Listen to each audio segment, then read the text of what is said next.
అవినీతికి పైరవీర్లకు ఆస్కారం లేకుండా నేరుగా ఉత్తీర్ణతను బట్టి కేంద్ర ప్రభుత్వ ఉద్యోగాలను ఇస్తున్నట్లు కేంద్ర హోంశాఖ సహాయ మంత్రి బండి సంజయ్ అన్నారు.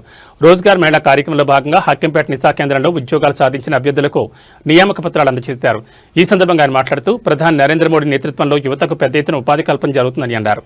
ప్రపంచంలోనే అతిపెద్ద ఆర్థిక శక్తిగా ఎదిగేందుకు 2047 వికసిత్ భారత్ లక్ష్యంతో మోడీ ప్రణాళికలు రూపొందించారని తెలిపారు. భారతదేశాన్ని గొప్ప శక్తిగా తీర్చిదిద్దేందుకు ప్రతి ఒక్క పౌరుడు కృషి చేయాలని, ఉద్యోగాలు సాధించిన వారు ఉద్యోగంతో పాటు దేశం కోసం ప్రజాసేవ కోసం పనిచేయాలని పిలుపునిచ్చారు. అత్యంత పారదర్శకతతో కేంద్ర ప్రభుత్వ ఉద్యోగాలను అందిస్తూ సుపరిపాలన దిశగా అడుగులు వేస్తున్నారని అన్నారు. దేశవ్యాప్తంగా రాబోయే రోజుల్లో యువతకు అనేక అవకాశాలు రానున్నాయని, అందరూ చదువుకొని ఉన్నత శిఖరాలను చేరుకోవాలని ఆకాంక్షించారు. जलती रहे ज्ञान की ज्योति, यह दीपक है विश्वास का। यह दीप सिर्फ एक लौ नहीं बल्कि हमारी प्रतिबद्धता का प्रतीक है, जो हम सबके मन में हमेशा जलती रहेगी।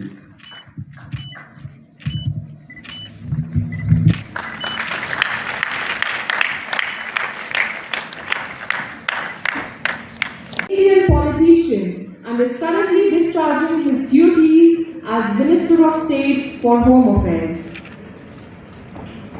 He is a member of the Lok Sabha. మా పేరెంట్స్ ఇబ్బంది పెట్టే పరిస్థితి లేదు. మా పేరెంట్స్ అడిగినా మాకు కోచింగ్ కోసం పైసలు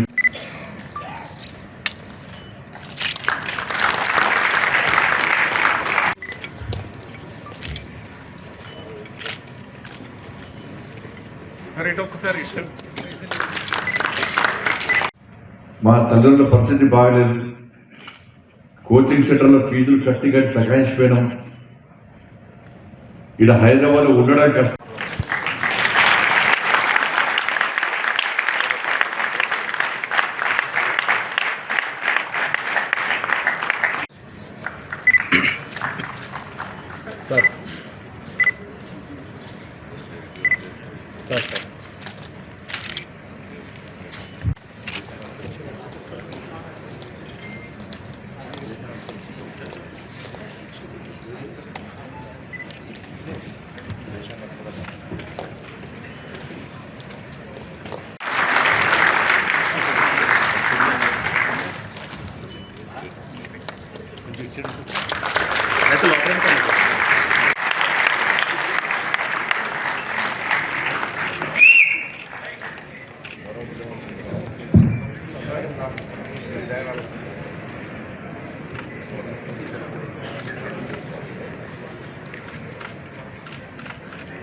इसी क्रम में आमंत्रित करता हूं डॉक्टर सरमन,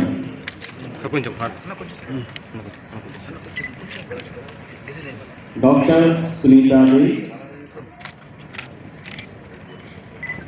डॉक्टर राम मोहन मेकला,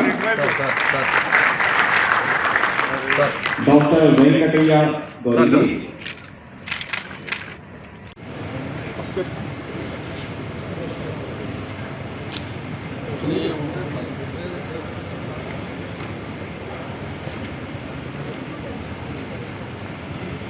మీకు ఉద్యోగాలు ఇచ్చారు. ఒక స్ఫూర్తిదాయంగా నిత్య జీవితం గడపడానికి ఇలా ఉద్యోగాలు ఇచ్చిన పరిస్థితి చూసుకోవాలి.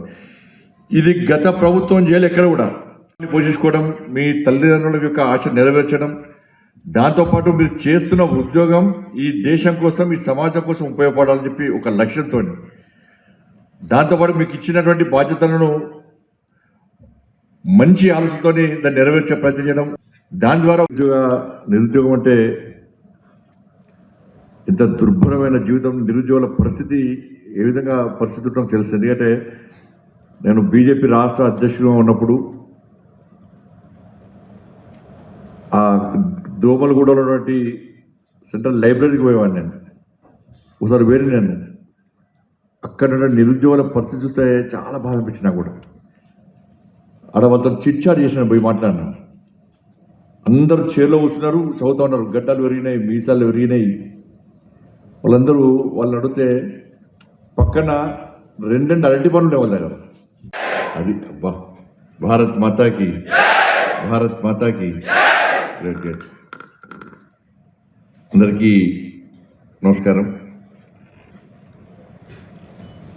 వేదిక పడినటువంటి నిసా డైరెక్టర్ డిబి పరిహార్ గారు, డిప్యూటీ డైరెక్టర్ అనిల్ దామర్ గారు, గౌరవ జిల్లా కలెక్టర్ గారు, అధికారులకు, కేంద్ర ప్రభుత్వ ఉద్యోగుల ఉత్తర్వు నియామకం తలుచుకున్నట్టు మీ అందరికీ, పేరెంట్స్ అందరికీ కూడా, పాత్రికేయ మిత్రులను కూడా హృదయపూర్వక నమస్కారాలు.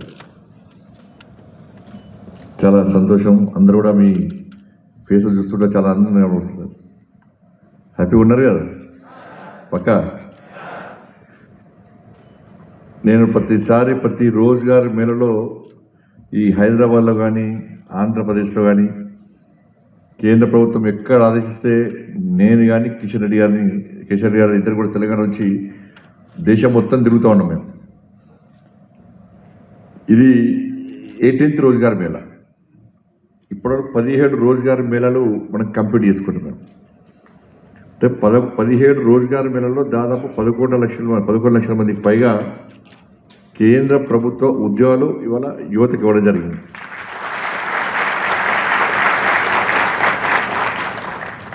ఈరోజు 61,000 మందికి దేశవ్యాప్తంగా ఒక కొద్దిసేపట్లో మన ప్రియతమ నేత, దేశ ప్రధాని, మనందరికీ ఆదర్శమూర్తి అయినటువంటి నరేంద్ర మోడీ గారి యొక్క స్వహస్తాల మీదుగా ఈరోజు 61,000 మందికి మనం నియామక పత్రాలు కేంద్ర ప్రభుత్వ ఉద్యోగులుగా ఇవ్వబోతున్నాం. చాలా సంతోషం.